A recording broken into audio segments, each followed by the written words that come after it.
आज हमें ट्रांसफार्मर का समांतर प्रचालन देखना है कि क्या होता है दो ट्रांसफार्मर का समांतर प्रचालन और इसकी जरूरत हमें क्यों पड़ी।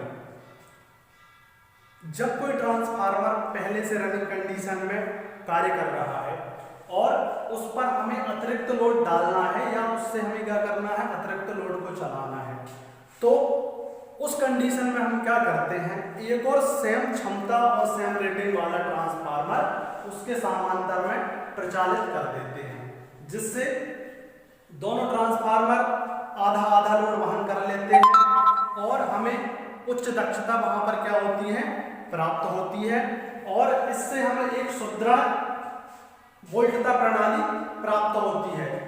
किसी कंडीशन में जब हमारा एक ट्रांसफार्मर खराब हो जाता है तो हम एक ट्रांसफार्मर के द्वारा भी लोड को क्या कर सकते हैं, चला सकते हैं। तो समझ में आया क्या आवश्यकता है समांतर प्रचालन की ट्रांसफार्मर के। ठीक है, इसमें जब हम एक ट्रांसफार्मर के होते हुए दूसरे ट्रांसफार्मर को समांतर में प्रचालित करते हैं तो ऐसा नहीं है कि लाके हमने रख दिया और वो चलने लगा, ऐसा नहीं होता है। उसके लिए हमें कुछ शर्तों को पूरा करना पड़ता है और तभी वह दोनों ट्रांसफार्मर क्या होते हैं, समांतर में प्रचालित होते हैं। यदि इन शर्तों को हम पूरा नहीं करेंगे तो जो उससे मिलने वाली हमको दक्षता और आउटपुट में क्या होगी, प्रॉब्लम होगी और हमें उससे अच्छे से अच्छा आउटपुट नहीं मिलेगा। उसमें जो सबसे हमारी पहली शर्त होती है, समान फेज क्रम, दोनों का फेज क्रम समान होना चाहिए। जैसे कि इस वाले ट्रांसफार्मर का आर फेज यह है तो सेम आगे जाकर इसी का आर फेज निकलकर यहाँ क्या बनना चाहिए, आर फेज बनना चाहिए। यदि इसका आर है और सामने वाले का वाई है तो दोनों फेज क्या हो जाएंगे, शॉर्ट सर्किट हो जाएंगे और जिससे क्या हो जाएगी, प्रॉब्लम क्रिएट हो जाएगी।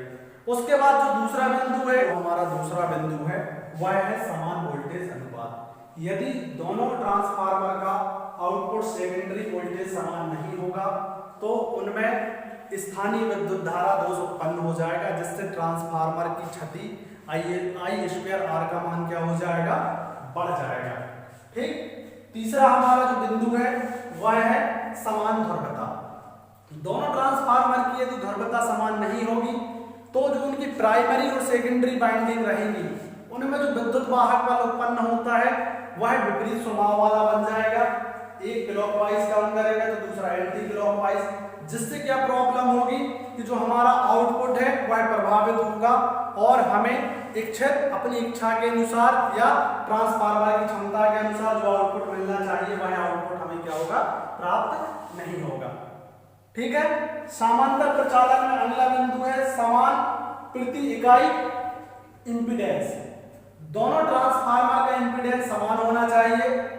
कहने का मतलब यह है कि उनमें रिएक्टेंस का मान और प्रतिरोध का मान समान होना चाहिए। यदि इंपीडेंस समान नहीं होगा तो एक ट्रांसफार्मर लीडिंग पावर फैक्टर पर कार्य करेगा और एक लैगिंग पावर फैक्टर पर कार्य करेगा। दूसरे शब्दों में बोलें कि एक ट्रांसफार्मर उच्च पावर फैक्टर पर काम करेगा और दूसरा निम्न पावर फैक्टर पर काम करेगा।